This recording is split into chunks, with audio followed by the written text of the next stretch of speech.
నుంచి దేవుడికి కూడా నేను దేనికి వ్యతిరేకం, దేనికి అనుకూలం, నేను ఏ మతానికి వ్యతిరేకం కాదు కాదు కాదు. నేను రాజ్యాంగంలో మనం ఈరోజు రాసుకున్న దాన్ని మనం ఫాలో అవ్వాలి. ఇంకొక ప్రబుద్ధుడు అన్నాడు ఒక టీవీ ఛానల్లో, ఏంటంటేనంట, నేను క్రిస్టియన్ అని అతను ధృవీకరిస్తేనే అతను క్రిస్టియన్ అట. ఓ పక్కన చర్చికి వెళ్తా, రోజు చర్చికి వెళ్తా, వారం చర్చిలో ఏదో దశంభాగం ఏదో భాగవాళ్ళు ఇచ్చుకుంటా, తల్లిదండ్రుల సమాధులు క్రిస్టియన్ సమాధుల్లో కట్టుకుంటూ, నేను క్రైస్తవుడను అని సర్టిఫికేట్ ఇస్తేనే వాడు క్రైస్తవుడు అని ఇది కూడా రాజ్యాంగంలో ఉందని చెప్పి ఓ తెంగరాతో చెప్పాడు. ఇవన్నీ ఏంటంటే నమ్మిన వాళ్ళు దొరికేస్తారు. సో నేను రాజ్యాంగంలో ఉన్నది ఇది, 1936లో ఉన్నది ఇది, దానికి ముందు రిజర్వేషన్లు అప్పుడు జరిగింది ఇది. ఈ రిజర్వేషన్లు అనేది ఏ ఏక వ్యక్తి తీసుకొచ్చింది కాదు. బ్రిటిష్ ప్రభుత్వంలోనే ఈ రిజర్వేషన్లు, ఈ షెడ్యూల్ కాస్ట్ రిజర్వేషన్లు, పరిపాలనలో కూడా రిజర్వేషన్లు, ఎంపీలకి అసెంబ్లీల్లో కూడా ఈ రిజర్వేషన్లు, ఈ వ్యవస్థ తీసుకొచ్చింది బ్రిటిష్ పరిపాలన మన దేశంలో ఉన్నప్పుడే ఇది వచ్చింది అనేది స్పష్టంగా ఈ సమయంలో వివరించవలసిన బాధ్యత ఉంది కనుక ఈ పర్టికులర్ క్లాజ్ ఏదైతే ఉందని చెప్పి ఇవాళ తీర్పిచ్చిన సుప్రీంకోర్టుని, ఆ తీర్పుని 10 మందికి అర్థమయ్యేలాగా చెప్పి నన్ను, వారికి ఉన్న హక్కులు, దొంగ కేసులు పెట్టే హక్కులు, ఎన్నికల్లో ఈ రకంగా ఆ సర్టిఫికేట్ తోటి పోటీ చేసే హక్కులు,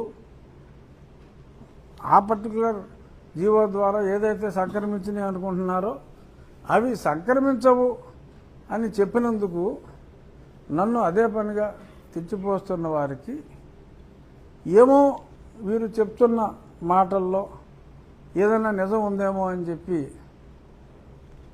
అనుమానిస్తున్న వారికి ఒక సింపుల్ క్లారిఫికేషన్ ఇవ్వటం, అలాగే దేవాలయం ప్రోగ్రెస్ ఇది ఎవడ ఆపినా ఊరికైనా వచ్చి సింపేస్తాం రక్కేస్తాం అని చెప్పిన. బట్ నా మనం ఏంటంటే, మీరు ఊరికనే గొడవలు క్రియేట్ చేసి మరీ ప్రజల దృష్టిలో చులకన అవ్వద్దు. మాది మా ముఖ్యమంత్రి గారిది ఫెవికాల్ బంధం. మీరు ఎంత ఎదవేడుపులు ఏడిచినా, చూడండి సీఎం గారు గతంలో జగన్మోహన్ రెడ్డిని అలాగే ముంచేశాడంటే ముంచాల్సి వచ్చింది కాబట్టి ముంచేసాం జగన్మోహన్ రెడ్డిని, తప్పదు కాబట్టి.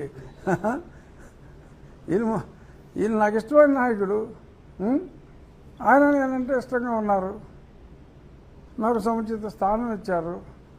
నేను రాజ్యాంగంలో ఉన్నది నేను చెప్తున్నాను, చెప్తే నా మీద ఎందుకు కోపడతారు ముఖ్యమంత్రి గారు, ఎందుకు కోపడతారు? బట్ వీళ్ళు హడావుడి వీళ్ళది. అంచేత మీరు ఎంత హడావుడి చేసుకున్నా, ఫుల్ కోట్ వేసినా, నీలి రంగులో అరకోట్ వేసినా, బూట్ వేసినా, టై వేసినా, ఊరూరా తిరిగి ఏమంటారు, సరే వాళ్ళు వాడిన చెత్త నేను వాళ్ళాను కాబట్టి అలాగా తిరిగిన ఏమి పనిజరగదమ్మా నీలి కుమార్సు. అంచేత మీ మతాన్ని నేను అర్థం చేసుకున్నాను, నా మతాన్ని కూడా మీరు అర్థం చేసుకుని పరస్పరం మా దేవాలయానికి, అక్కడే ఉన్న దేవాలయం పునర్నిర్మాణానికి మీరు సహకరించండి. మీకేమన్నా చర్చిలు, పాత మంచి చర్చిలు, బ్రిటిష్ కాలం నాటి చర్చిలు ఏమన్నా పునరుద్ధరించాలి, దానికి ఏమన్నా అవసరం ఉందనుకుంటే సహకరించవలసిన బాధ్యత మాకు ఉంది. అంతే తప్ప బలవంతంగా మత మార్పిళ్ళు ఇటువంటి వాటికి పాల్గొవద్దు. అమాయకమైన ప్రజల్ని ఈ రకంగా మీరు మతం మారినా కూడా మీకున్న రిజర్వేషన్లు ఏమి పోవరా జగన్మోహన్ రెడ్డి గారు అసెంబ్లీలో పెట్టేశాడు, లేకపోతే ఇంకెవరో అసెంబ్లీలో పెట్టేశారు అంటే ఏముంది, ఆటోమేటిక్గా ఇవాళ కాకపోతే రేపు, రేపు కాకపోతే ఎల్లుండి అయిపోద్ది.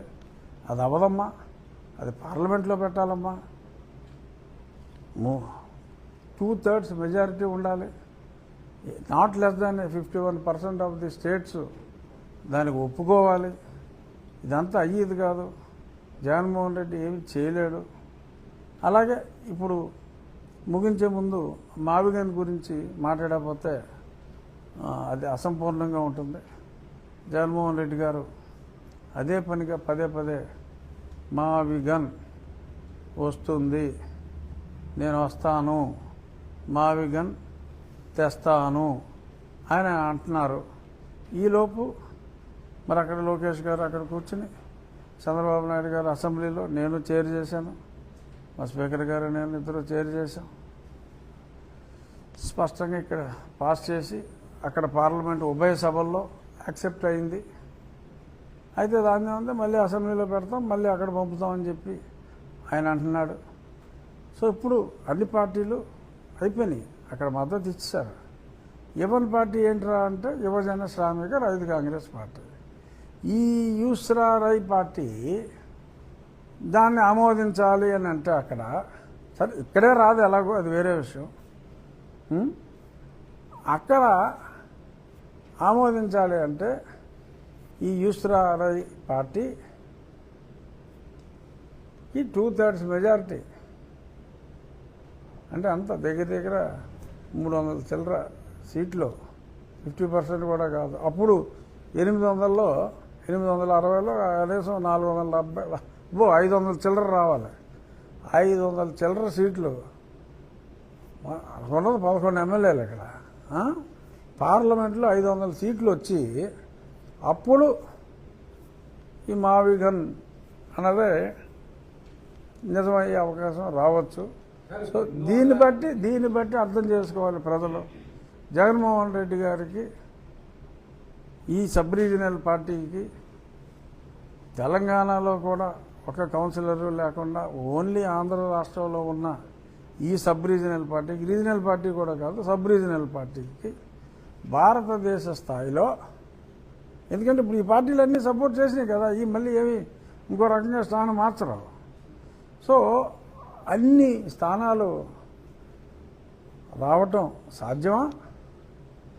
సరే, ఆయన ఈ సంవత్సరం కాక వచ్చే సంవత్సరం ఎండింగ్కి ఆయన పాదయాత్ర చేసి రోజుకొక సినిమా చూపిస్తారంట. రోజు ఎంత సూపర్ హిట్ సినిమా అయినా ఎవడన్నా ఒకసారి చూస్తాడు, 2 సార్లు చూస్తాడు. రోజు ఆయన సినిమాలు చూపిస్తారంటే చూసేయడానికి ఇక్కడ ఖాళీగా ఉన్నారా? సరే, అవన్నీ వ్యర్థపు మాటల మీద మళ్ళీ మనం టైం వేస్ట్ చేసుకుంటాం, మరింత వ్యర్థం. అయినప్పటికీ అదే పనిగా మాట్లాడుతున్నారు కాబట్టి ఏదో ఒకసారి దాని గురించి ఆలోచించి ప్రజలు ఎవరన్నా ఉంటే ఇవేవి సాధ్యమయ్యేవి కాదు. ఎందుకంటే ఆ తీర్మానం మా అసెంబ్లీలో పెట్టాం కనుక ఇది ఒక రకంగా రాజకీయానికి దగ్గరగా ఉన్నప్పటికీ, నేను మాట్లాడకూడదు అని అనుకున్నప్పటికీ మా అసెంబ్లీలో ప్రవేశపెట్టిన తీర్మానం కనుక రాజ్యాంగబద్ధంగా అక్కడ పార్లమెంట్ అనుమతి కూడా 2 పార్లమెంట్లో తీసుకున్నారు కనుక కొంత మాట్లాడవలసిన బాధ్యత నా మీద ఉంది కనుక నేను దీని గురించి మాట్లాడాను. నాన్నగారు ఏదో చెప్తున్నారు. రాష్ట్రపతి దీన్ని ఆమోదించిన తర్వాత మళ్ళీ దీన్ని అమెండ్ చేయడానికి అవకాశం ఉంటుంది. యాజ్ ఎ మాజీ పార్లమెంటరీయన్ కదా, మీ అనుభవాలు కాదు మళ్ళీ పార్లమెంటులో మళ్ళీ బిల్లు పెడితే రాజ్యాంగాన్ని 107 సార్లు మార్చారు. కానీ ఇక్కడ అది జరగదు. ఎందుకు అంటే ఒప్పుకొని ఒకే ఒక్క పార్టీకి అంత మెజారిటీ వచ్చి వీళ్ళు మూర్ఖంగా మాట్లాడితే అప్పుడేమవుతుందో చూడాలి. సో మీరు జగన్మోహన్ రెడ్డి గారు పార్టీకి రేపు ఆంధ్రప్రదేశ్లో సినిమా చూపెట్టిన తర్వాత మరి అన్ని భాషలు బయట ఊర్లకు వెళ్ళి ఓ హిందీయో బీహారీయో భోజ్పురియో ఇవన్నీ మరి ఆయన మాట్లాడేసి వాళ్ళందరినీ కన్విన్స్ చేసేసి ఇక్కడ మావిగాని పెడతాను, నాకు బీహార్లో ఓటేయండిరా, బెంగాల్లో ఓటేయండిరా, బావి గారిని మార్చాలని చెప్పి అడిగితే ఓటేసేది ఎవడు. సో అంచేత ఊహాతీతమైన ఈ ఛాలెంజ్ని అసలు మనం పట్టించుకోవటం అనవసరం. మీ ప్రశ్న అనవసరం, నా సమాధానం కూడా అనవసరం. సార్ ఒకసారి ఆంధ్రజ్యోతి కార్యాలయం మీద దాడి చేస్తున్నారు కదా సార్, రేపు పొద్దున్న రాధాకృష్ణ గారిని కూడా జైలుకి తిప్పుతాను, ప్రతి స్టేషన్కి తిప్పుతాను, జగన్మోహన్ రెడ్డిని మాట్లాడుతాను.